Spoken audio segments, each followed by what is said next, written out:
On behalf of the DocPlexus marketing team. I'm here to welcome you all for today's webinar.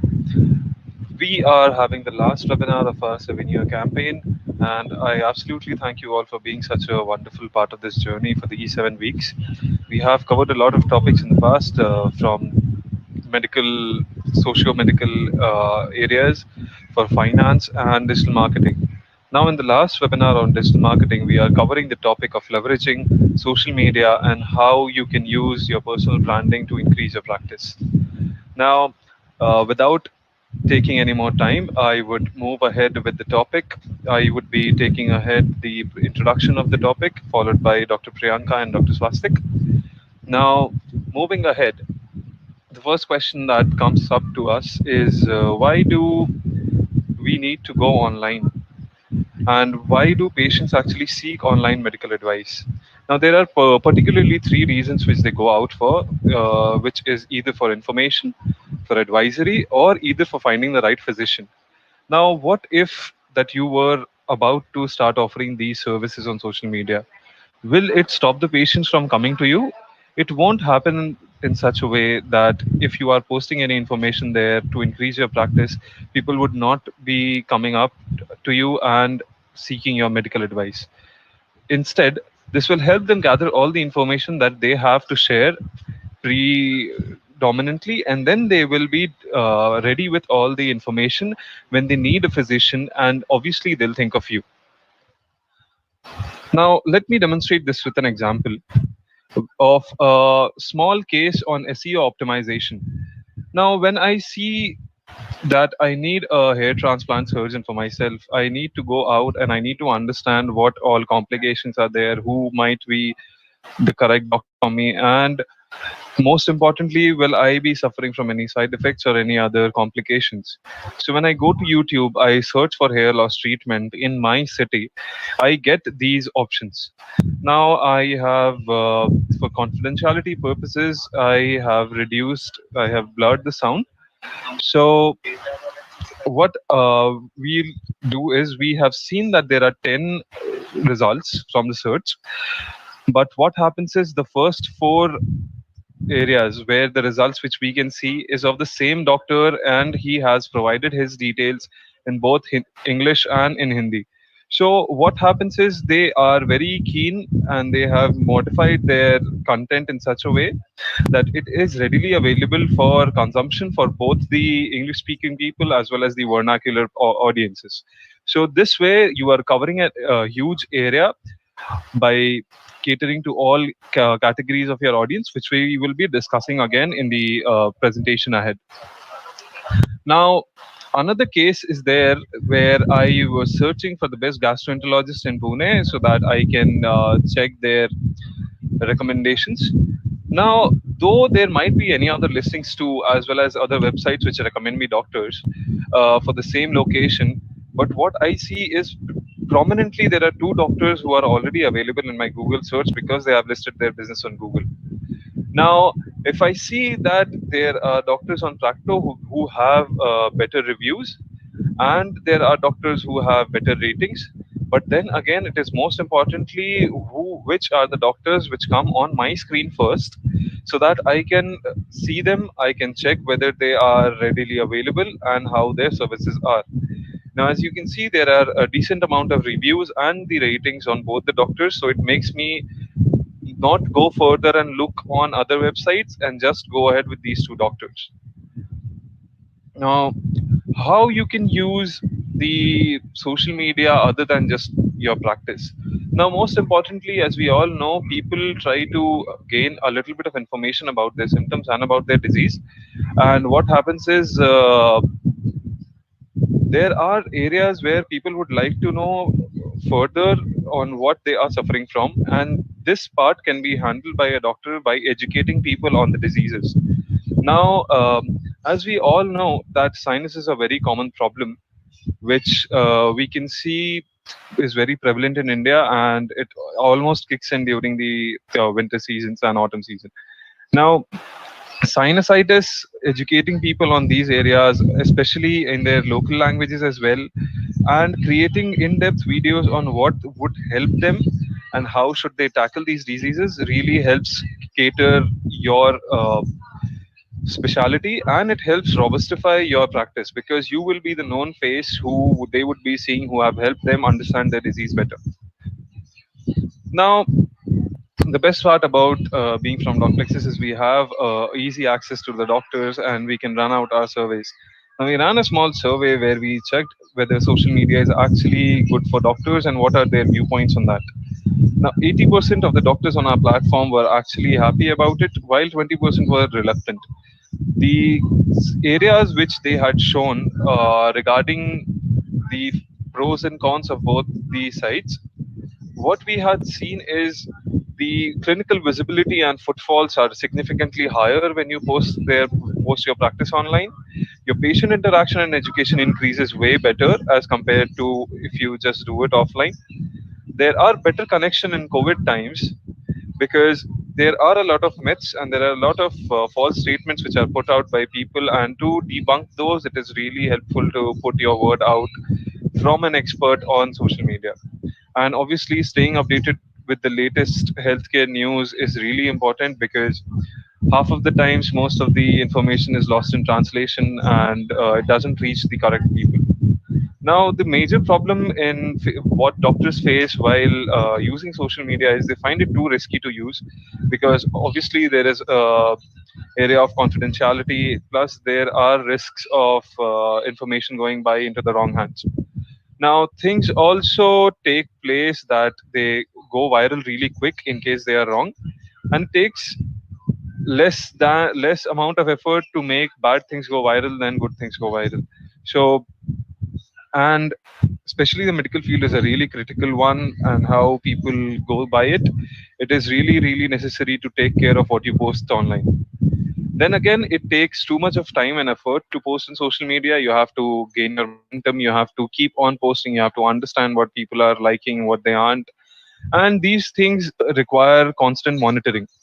Now, what we try to do is we try to map these things out, and we plan to help you out in much better way so that you can understand how do you manage your practice better.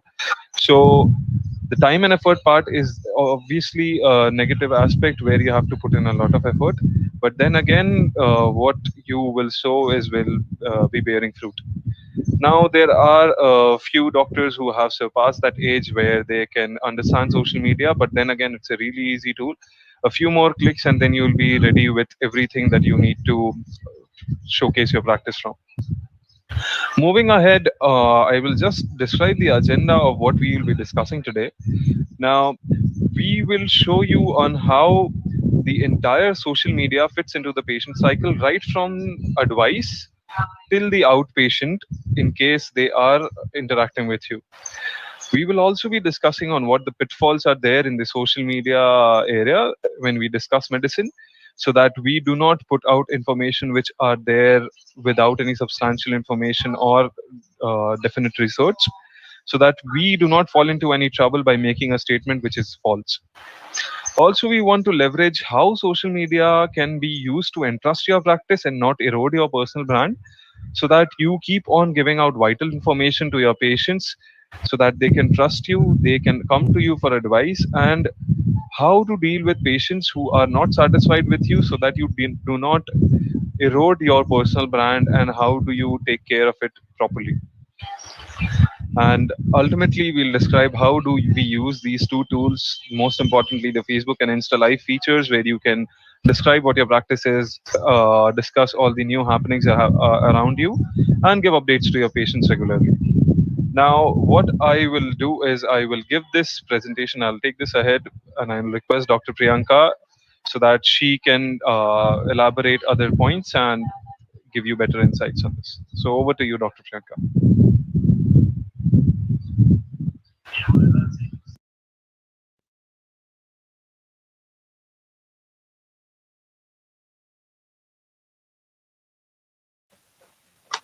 Sorry for the technical glitch. Well, Yash, thank you so much for your brief discussion over it. Now I will be covering a few points, which will be the how social media fits the patient cycle, how to avoid certain pitfalls in the social media, and further it will be elaborated by Dr. Swastik.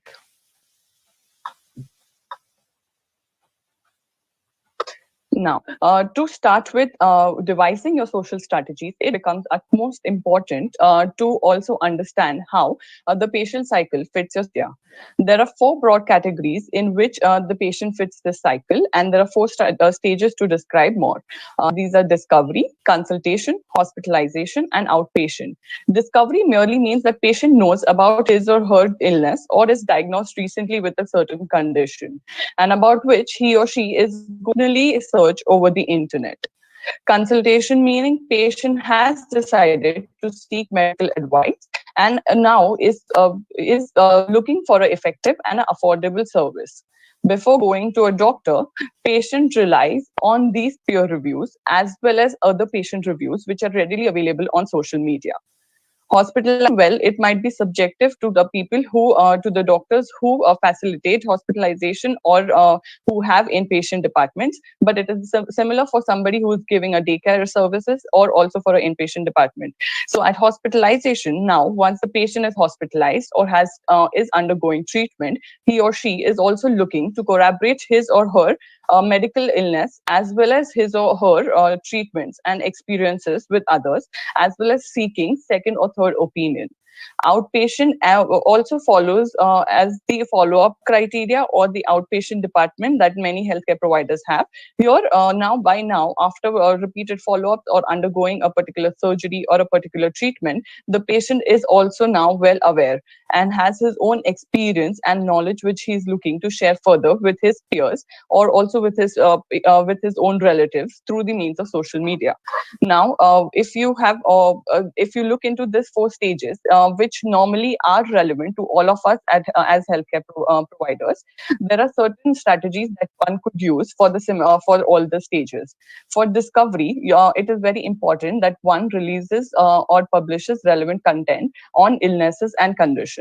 If you see here on the left, there is a screenshot posted which is a brief description of what RTMS is. If you view the entire blog and if you view the entire article, it is basically giving a patient the rough idea of what the procedure is all about, and also it is written in a very layman language, so which is not much scientific, which is easily understood by everybody. The effect of this is on the right side of the screen, which is another screenshot when this particular doctor who belongs from Ahmedabad has used this blog and has used the social media to post relevant content. So whenever a patient looks up for this particular procedure, that is RTMS in Ahmedabad, the red box, what you see is the patient name and the hospital name. So whenever a patient looks up for RTMS in Ahmedabad, the hospital name will be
doctor will have more of an impact on the others who read this review or are in search of a certain clinical service.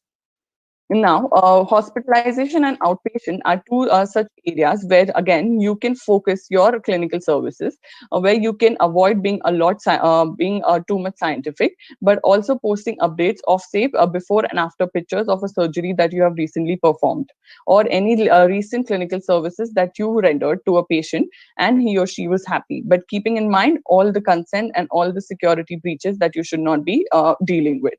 Here, the if you see the screenshots, the doctor has very briefly also described what he or she has That you should operated not on, be and dealing. also has asked for peer reviews, as well as he is inviting his fellow physicians to comment on it, which also then makes it a communicative atmosphere for the doctors to engage with you.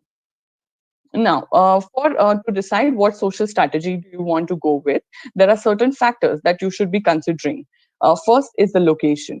Is your practice based in a city? Are you looking at a statewide approach, or are your patients present nationally, or do you also want have a global involvement?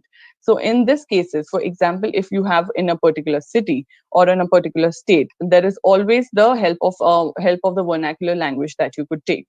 Make sure that the content that you're creating then is in dual languages. That is, it can be either in Hindi and it can be also in English. If a patient is basically from Gujarat and the doctor's practice is also in Gujarat, make it a point that your content released is both in both languages, English as well as Gujarati.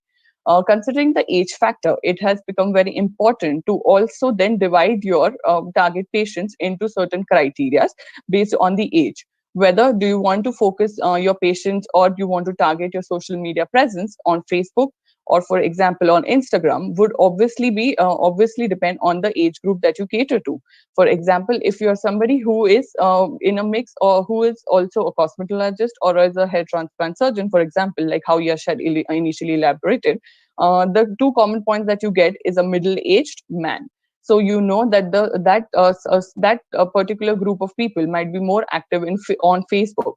If you are a dermatologist and you want to also give or share knowledge or information regarding acne, and if you know that the teenagers are the most targeted people or focused people looking out for treatment for acne, so then you know that Instagram would be your choice. So similarly, once you have rated out your preferences on what patient targeting do you want to do based on your location, based on your age, and based on your gender, you could also strategize your social presence accordingly.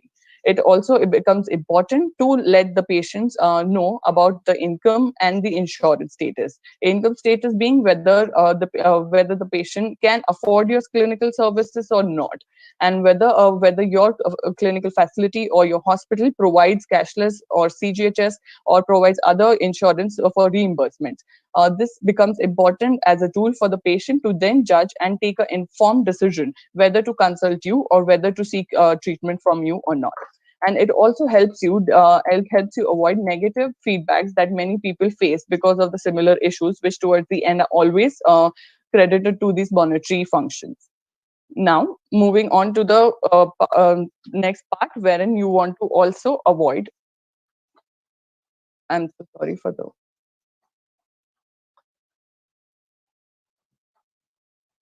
Yeah. So here is a perfect example wherein a doctor trying to target patients nationwide has created content on his YouTube channel, wherein he has kept both his Hindi and English posts live for people to see. And you see the titles are not but are also matching with the latest trends. For example, during the COVID situation, there were a lot many myths that the patients had, or potential users and your viewers had. So the doctor has perfectly explained all these points through the means of a video, which again is not a long video, but in short 2 to 3 minutes, which can be explained. So it also becomes important to optimize your practice and details according to the regional language, which will help you in the future. And growing practice through social media helps in being the also the thought leader. Now we've seen a lot many social media platforms, and you would also you might also think which one to go for. So there are a lot many media channels, social media channels that are available. For example, there's Facebook, Pinterest, LinkedIn, YouTube, and Instagram. For Facebook, a physician having physician having a page on Facebook also gives him a wider base of viewers, and also gives him a chance to get in touch with his existing patients as well as acquire new ones, wherein LinkedIn becomes an effective way to position yourself as an industry partner, as well as also help you communicate with your peers, your other healthcare providers and physicians.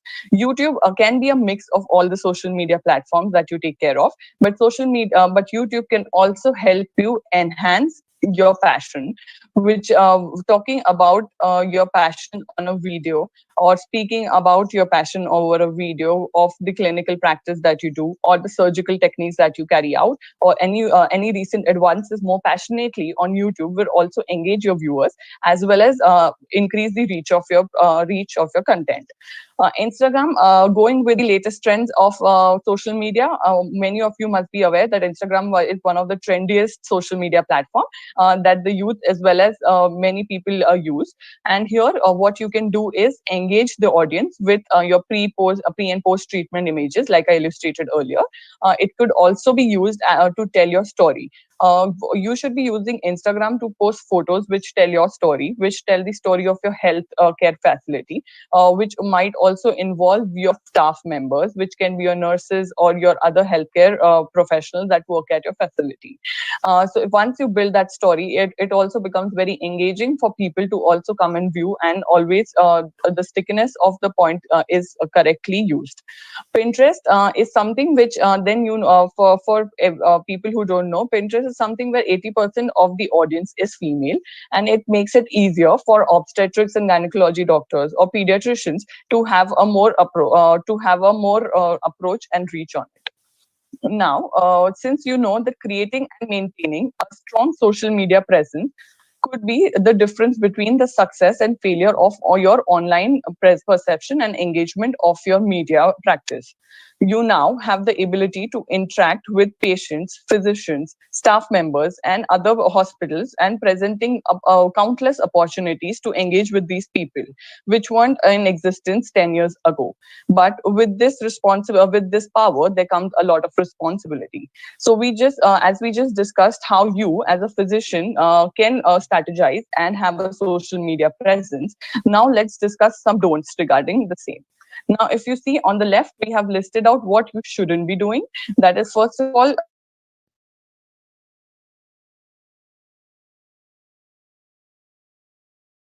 services that you provide. It is one of the most commonest mistakes that many physicians make. They use the social media to be this megaphone wherein they can shout out about their medical practices or medical practice or their personal brand. So if you see that there has to be a balance between the content that you produce. Should not just be about all your should only not be about the promotions. For example, if you just want to tell people about your new advancements or the new technology that you have just adopted, you should not be then maybe focusing on only just that, but understanding the patient's value. You should be understanding the patient's requirement. You should be using social media to create more awareness rather than just self promoting yourself. And also, it is very important that you interact with these users or interact with these patients who follow you on certain social media platforms. For example, if you have anything if you have a comment, reply to it promptly. If a patient asks you a question on a social media platform, do address it. Make them feel that they are important too. Now, excessive ads of your deals and offers is another thing which might get you initial viewership, but later on, people might not be interested in looking at your page or what you want to share, because it is something which might not be apt for them, or it might be not relevant for what they're looking for. Ideally, the three things that you shouldn't be doing is is disclosing the patient information, medical histories, and patient pictures. You must have heard about lot many cases where the medical licenses have got cancelled for certain physicians and clinical practitioners because they failed to hide or they had disclosed the identity of their patients while trying to also advertise their practice. So what you should do is make sure that the patient information in case of their name, age, location, or even the face. Ideally, at these days, there is also a trend where a surgeon post surgery takes a selfie and by mistake also captures the patient in the background. This certain such mistakes should be avoided. And the medical histories is one thing. So in the future, when you want to also take a picture or post something regarding a treatment, for example, which is displayed here, it gives you a perfect and a very short example of what you should be doing. Is, for example, this is about laser hair removal. So whereas there are just 4 points which are actually relevant to the patient or relevant to a person who is browsing through internet or browsing through social media to learn more about the services. And this also becomes important as a part of wherein you keep engaging these doctors again, keep engaging and retaining your patients on the platform. Now, I will ask Swastik to take over the next part, wherein he'll be making you, wherein he'll be also sharing more on the leveraging as well as enhancing your branding. Over to you, Swastik. Thank you, Dr. Priyanka. That was a wonderful explanation. And, good afternoon to all of you, our viewers. And obviously, this is a part which is very interesting, which I'm going to cover now, because here we are going to understand, since we are having a lot of conversation about, social media and healthcare practitioners, we also need to understand how should doctors engage when you know which are the platforms which are already there in social media, and now you understand that you can definitely utilize these platforms also going ahead. So in this particular part, there are certain tips or certain practices which will definitely help us or the healthcare community practitioners outreach their digital expansion when it comes to communication over the digital medium. So moving on, there are certain things that we will be discussing upon.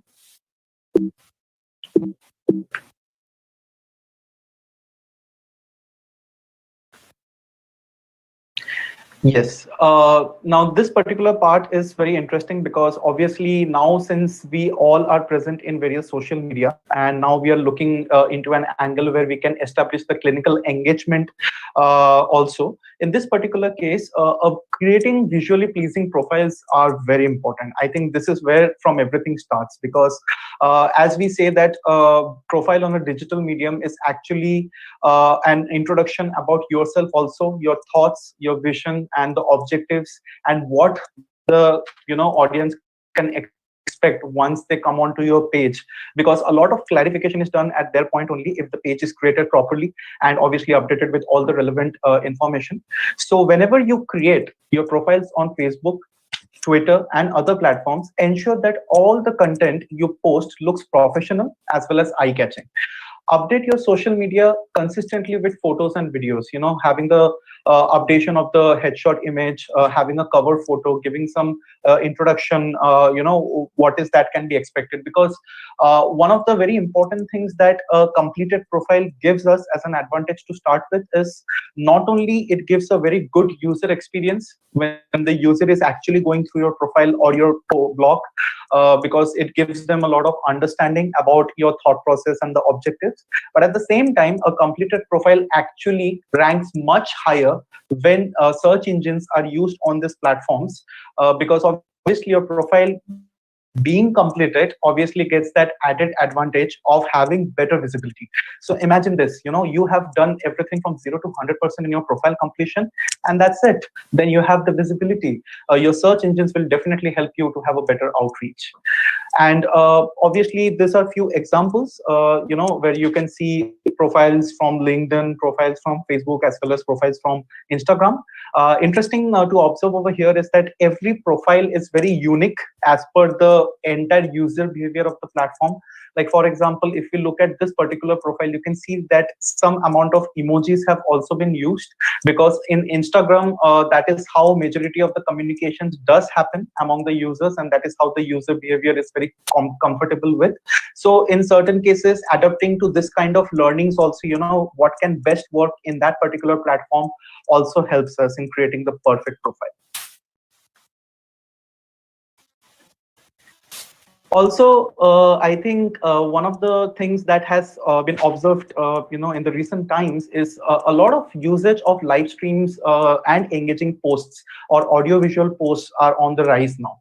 Now, in the initial days, obviously, a lot of blogging activities was being done where, a lot of static content was being placed. But in the recent times, what we have also seen, and it has been observed on a very positive note, that, live streaming gets a bigger response than any other type of visual, including which includes photos as well as videos also. Now you can live stream image of your practice, broadcast your lectures, and obviously set aside time to answer health related questions live, which is obviously known as a Q&A live session, which has been very well accepted in the recent times, and it's very much trending also on the social media. It's very quick, it's short, but at the same time it's very strong when it comes to actually impacting your audience, because that is the real-time communication which is being facilitated through a live stream, actionable. So in this particular case also, a few aesthetic factors have to be kept in consideration, where a brief introduction, the title of the whether it is a podcast, whether it is a live stream webcast, the title has to be very impactful. It can definitely include words which are very highly searched keywords on the platform, like advice, coaching, best, very simple keywords, but definitely helps your content to again have that better visibility once searched with these keywords in silos. And at the same time, it's very important to have a clear thumbnail as well as an introduction about the speaker and what can be expected out of the session also. It gives a very good, I would say, a peekaboo to the entire offering which is there for the audience to actually consume after a certain point of time once it is live. Also, we have seen that one of the very essential things that we definitely need to keep in consideration as a religious practice when it comes to digital engagement or social media engagement from a clinical standpoint. We always have to close the loop of communication close the loop of communication along with our audience. Now this particular part is very important, because obviously what we have seen in the recent times is that whenever we are having a digital communication, I think as Dr. Priyanka was mentioning before also, when you post any content on your professional page, obviously that content should be factual, it should be engaging, and it should always develop that curiosity among the audience who is actually consuming that content to come again and again and know better. But in this particular case, what usually happens is we have seen that in a couple of situations, we have seen that there is a dialogue exchange which happens on this platform. Now there will be many doctors who will be coming and they will be responding to your post, they will be sharing their own opinion.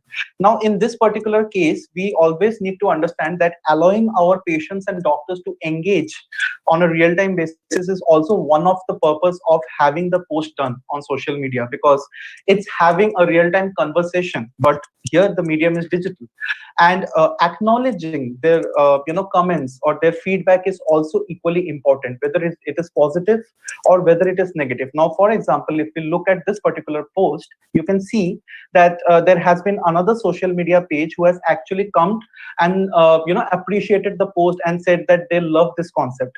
Now this is an appreciative comment, it's just a single line comment, but you can see that this particular social media media page has ensured to come back and acknowledge the positive feedback or the appreciation which has been given by one of the viewers, because this is very important, because this is closing the loop of communication and also acknowledging that particular individual's time spent on your particular post, because that particular time is very precious to you, because it starts with little and it keeps on adding time as the interest grows, and that particular amount of viewership time also heavily contributes to your entire outreach when it comes to digital expansion on any form of social media.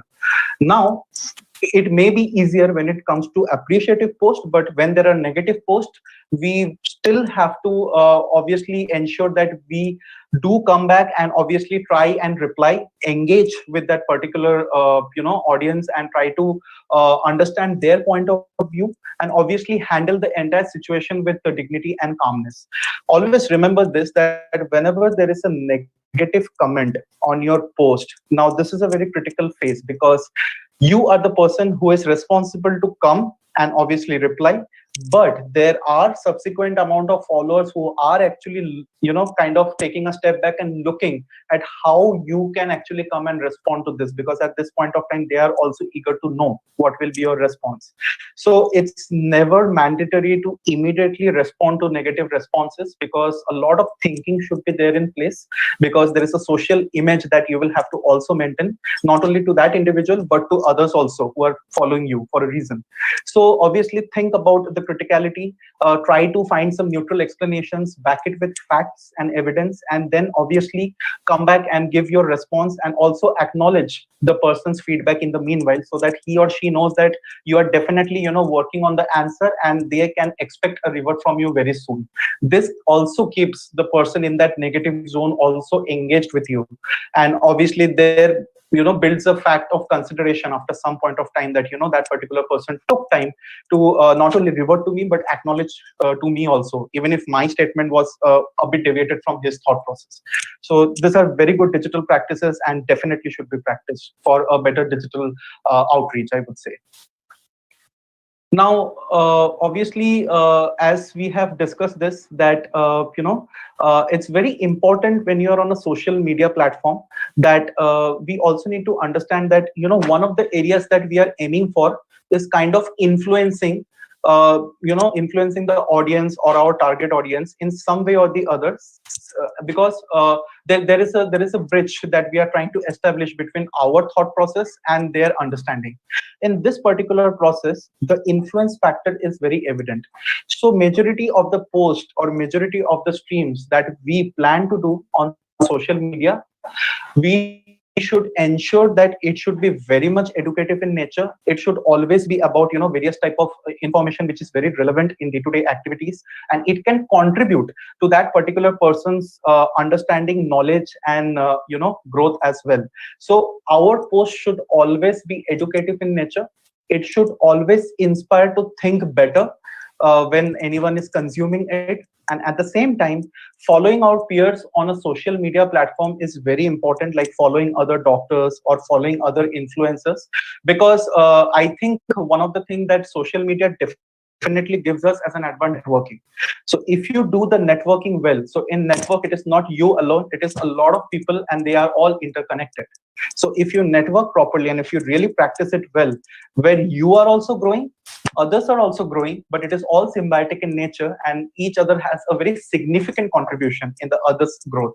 So there you will not only find a lot of positivity, but at the same time a lot of learning also happens by following other doctors and other influencers, because you get to understand what is working best on social media platform, what may not work, what should be practiced, what may not be explored yet.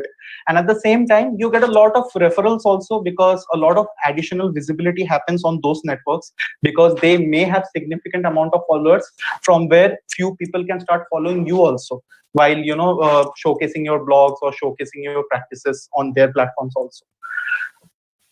Now, obviously, as we have highlighted this point that live streaming has become a very much of a trending practice in the recent times, especially when it comes to Facebook and Instagram, and obviously it has become very easier also in terms of implementation. And even if with minimal setup, you can still have the live streaming practiced. But we also need to understand certain aspects when it comes to live streaming, especially if you are in that beginner position, because it definitely will help us to practice better. So in this particular case, what we have seen that whenever we broadcast live videos on Instagram or Facebook, it appears in on our Instagram and Facebook stories also, and viewers can watch and interact with us in real time. So obviously, it's a very good kind of a visibility practice, I would say, and obviously it's live in nature, so it actually garners that active real-time communication. Now, there are certain factors for which live streaming is very important.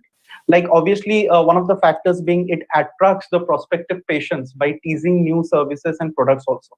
Now, imagine this: like if you are a doctor who is in the initial or volume build-up stages of your clinical practice, and when you are starting a new service or a technology or having a patient activation camp somewhere nearby in your locality, or event of special occasion or special health days which you are celebrating for obviously the your patients, at that particular case, such live streaming options are of great use, because patient acquisition is obviously the place that we're looking forward to by doing these activities, but it is also for education and also for creating awareness among your viewers or your followers as well, and keeping them updated with the latest things that is happening in your practice life also, as well as in the healthcare domain as well. Now, in this particular case, obviously, prospective patients can be attracted by teasing newer services or products.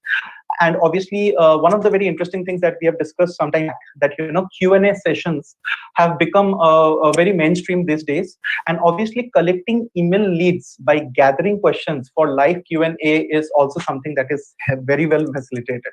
Now, imagine this, that because you are having a webinar, and maybe 5 or 6 days before the webinar, you have already given a teaser on Instagram that this is a session that is going to happen, and these are the topics that will be discussed upon.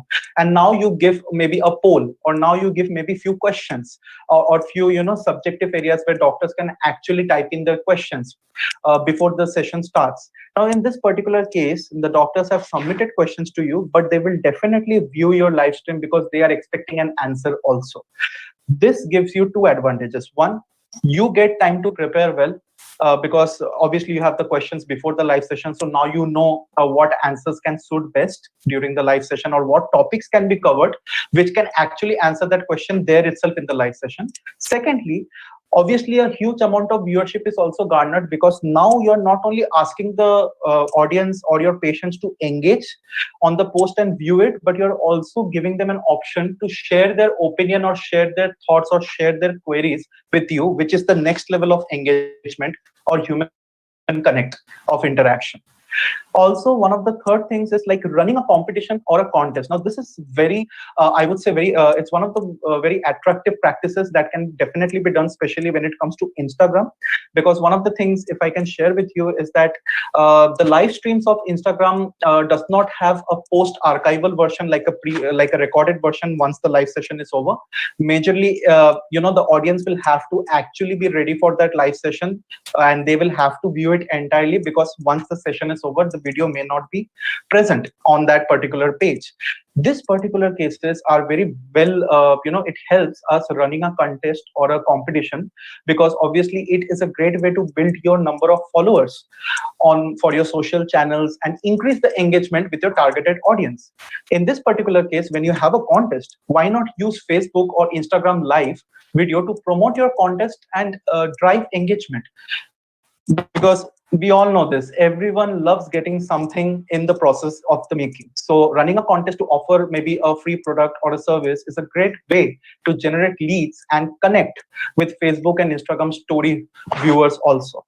So if you have a sizable audience yourself, you can get them to share their competition, encouraging people to tag their friends so that the reach increases and your page visibility and your social media presence is now going and expanding like anything else.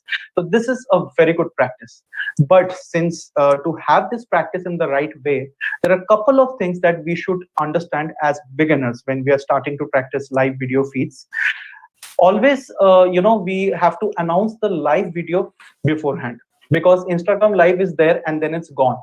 Although plenty of users do opt into push notifications that let them know what you're broadcasting, you should still announce the live video on Instagram to ensure maximum participation and obviously help build that momentum also before the actual session happens. You can consider increasing your viewership of your live story by cross promoting by multiple platforms before it starts. Like, why not use relevant hashtags? I mean, it's a very good tool in digital marketing to boost visibility and make it easier for relevant audience to find you.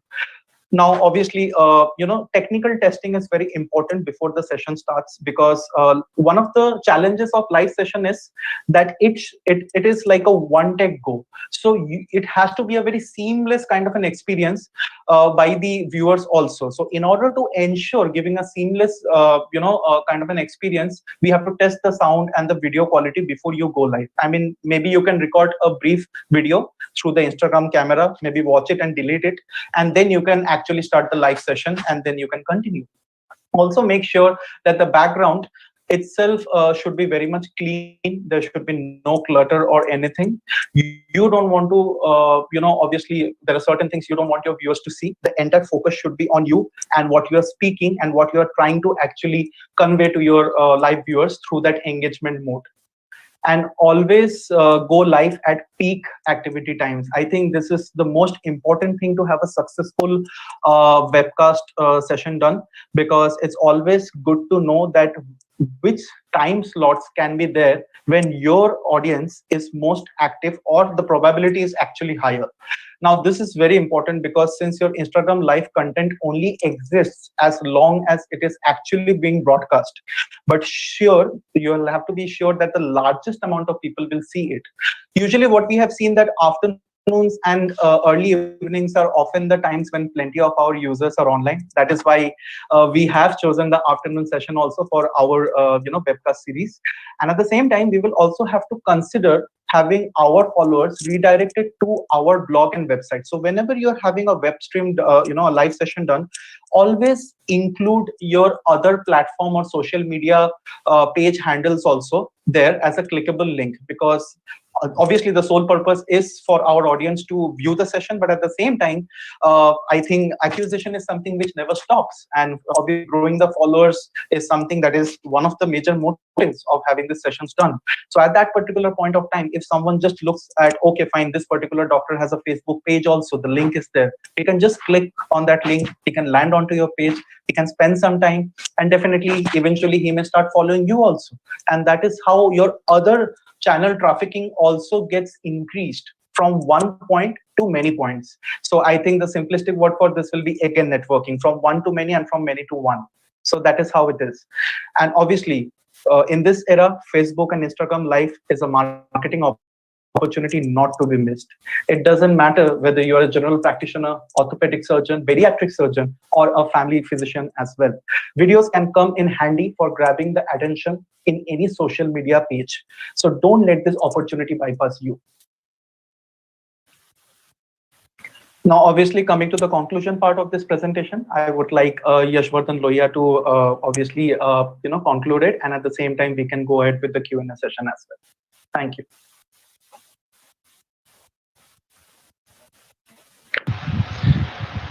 Thank you, Swastik, for such a wonderful and insightful presentation.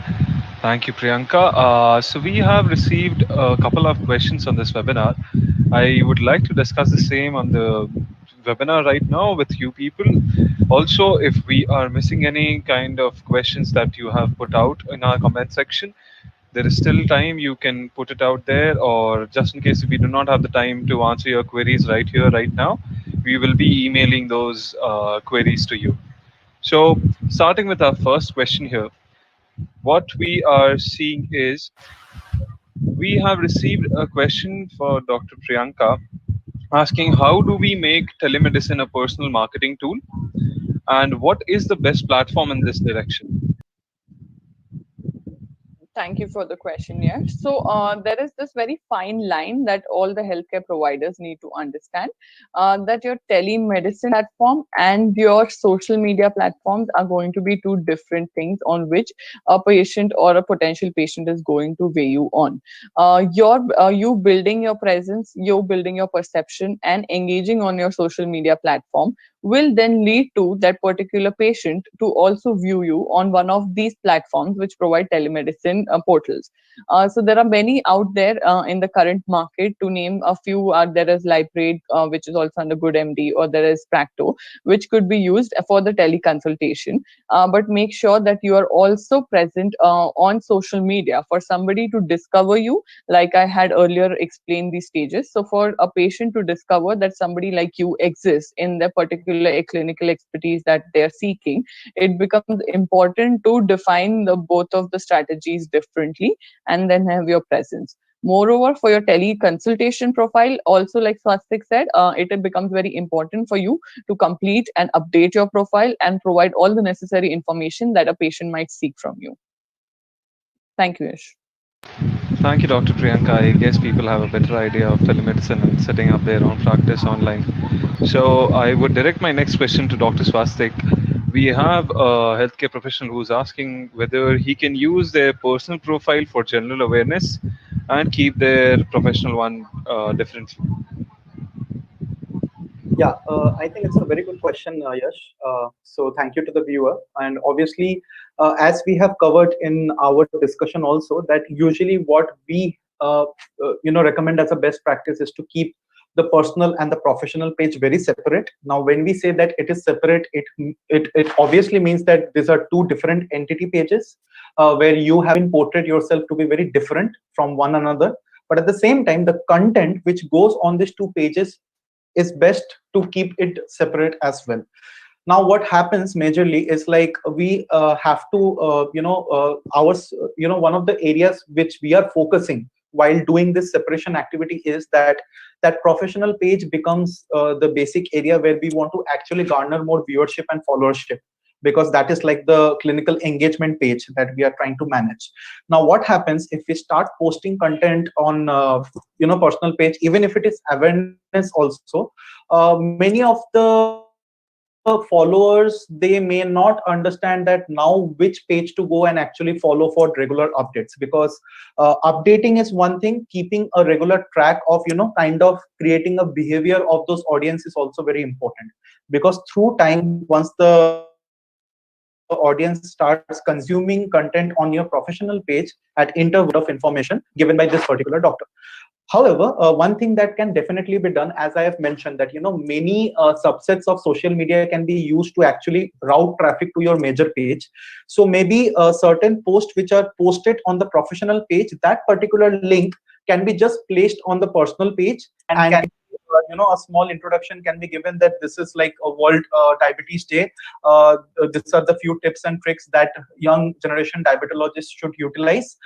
Please find below the link to actually go through the video and also understand better. So that visibility can definitely be placed on a personal page where it's very minimal, it's just like a peekaboo. And obviously once the users engage and clicks the link, they end up in the professional page. And again, the entire educational architecture is kind of confined within that area only, which suits best.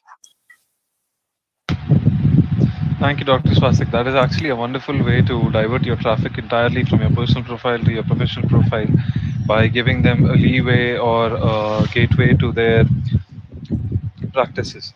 Now, we have another question for Dr. Priyanka, which we have a healthcare professional who asks, how much time do they need to actually dedicate to these social media activities so that they have the best possible outcome? Thank you, Yash, for the question. So normally it can also range from the type of strategies that you want to follow. Do you want to consider it as one of your primary strategies to enhance your marketing or to enhance your social presence? At times, many people do not have the time to spend much of the time along the week, what you can do is start with a schedule, like how we all digital marketers at DocPlexus also have a particular schedule and a content calendar on basis of which we decide when to when to post certain pictures or when to post certain videos. Similarly, doctors who have a limited time at hand to spend on social media, what you could do is you can dedicate 1 or 2 days in a week wherein you spend some time, and also make sure that you interact. For example, if you've already posted a picture, make sure that then you're interacting or replying to the comments or the questions that you have received from your patients or from potential patients or any other viewer that is viewing your content on the social media. But I think the current trends and the survey that we carried out, based on that, there's almost 78% of the healthcare professionals who spend average of 15 to 20 minutes on a daily basis. Maybe it might be during the commute to their workplaces or back from it. So these are the times when you can actually manage to update your social media, or if you have something which involves a daily and a dynamic process of maybe clinical outcomes or surgical outcomes, it hardly takes you 10 minutes to post it. But then always ensure that also you are giving your feedback or you're commenting to these viewers who post any comments or ask you any questions. Thank you so much, Dr. Priyanka. So we have this small question. It is more of a follow-up that was asked in our last question by with Dr. Swastik. Now, the healthcare professional actually asks how important it is to keep your professional and your personal account separate. And definitely, by managing two accounts, it might be very difficult for them to handle and to keep track of what they are posting in their personal accounts and their professional accounts. So, how do you suggest them that they go by it and they make sure that one doesn't shadow the other one? Correct. So yes, I think obviously this question is relevant because whenever we are speaking about two accounts, obviously there are a lot of roles and responsibility thought process also which builds up in managing and doing justification to both of these accounts. But one of the things that has actually, I think this entire job has been made much easier by this digital social media platforms also. Like let's consider Facebook. Now, Facebook has created a very, beautiful interface where if you log in as a personal account, your professional account is actually a subset within your personal account only. So you don't have to do separate logins to actually access your professional account, because there is this concept of clone accounts which have now been established in Facebook as well as Instagram also. And whenever a person is kind of logging in their personal account, still Facebook will be showing some notifications of engagement, activity levels, and certain things that can be still done better to actually improvise the professional account within the notification feed of the personal account only. So the transition between these two accounts are actually very easy because it's all in the same place. There is a very thin line of differentiation, but that is not very that is not very visible to us as users or as engagers. But definitely that is there from the technology end. Another one thing is that we have to understand that our personal account engagement is very much there cannot be always consistency in that. It may not always have a plan to it, because that is why it's a personal account. The engagement levels and the activities that we usually practice over there are very much as per the situation, as per the need, as per our engagement interest. But in a professional account, things become a bit better planned. Now, for example, Dr. Swastik has a personal account and he may be logging 6 to 7 times in a day to just go through his Facebook feed and just to see what others are posting and what is happening. But when Dr. Swastik switches to his or her professional account, at that particular point of time, he knows that maybe in this particular week, I will have to at least publish one post so that my audience are engaged. And then maybe I will have to do one poll activity after 6 to 7 days just to take a feedback of how that particular post was from my followers, because I will have to create a momentum of ensuring that they are engaged. which may not be the requirement in a personal account. So that is how the differentiation happens. And definitely, I think it's all about practice. It may start with a bit of a difficulty in the sense things are new to us in different ways. But obviously, once we kind of understand our user behavior in the professional account, then definitely it's not a challenge anymore. And obviously, we can see a lot of successful professional accounts also having huge amount of followers, and they are actually influencers in today's clinical engagement world. Thank you so much, Dr. Swastik. That was really nice of you to elaborate every bit and piece of that information. So, I would like to thank all the viewers that who are live right now and all those who have attended this session. It was really wonderful interacting with you. Thank you for all your questions, for all your queries. I hope we have done justice to the topic. We have addressed all your queries. Just in case if you have any further questions to ask, you can simply drop by into the comment section. We will answer your questions and we will try to answer those privately by mailing them to you. Thank you so much. I hope you have a wonderful evening. Happy Doc Lexi.